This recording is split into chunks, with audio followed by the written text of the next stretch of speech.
Hello everyone, আজ সন্ধ্যেবেলা কোনো কাজ না থাকায় ব্যাঙ্গালোরে বৃষ্টিটা একটু থামতেই বেরিয়ে পড়েছিলাম একটা মন্দিরের উদ্দেশ্যে। দেখো আমি রেডি হয়ে নিয়েছি ড্রেস চেঞ্জ করে, আর স্কুটিয়ে করে বাড়ির কাছেই ছিল এই হনুমান মন্দিরটা। স্কুটিয়ে করে মোটামুটি 5 থেকে 7 মিনিট লাগে, দুজনে মিলে বেরিয়ে পড়লাম।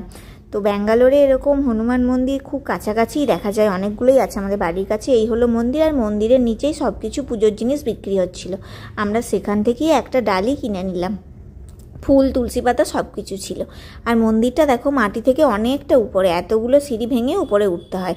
আর এই উপরে হওয়ার জন্য মন্দিরটা খুব পরিষ্কার আর খোলামেলা আর খুব বড়, কারণ মাটি থেকে অনেকটা উপরে করেছে যেহেতু অনেকটা জায়গাও পেয়েছে।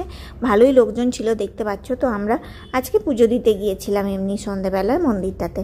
তারপরে পুজো টুজো দিয়ে ফেরার সময় এখানে প্রসাদ দিচ্ছিল, পোঙ্গল দিয়েছিল মিষ্টি ব্যাঙ্গালোরের।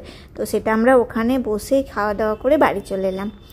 দুজনে 2 প্লেট নিয়েছিলাম। চলো টাটা।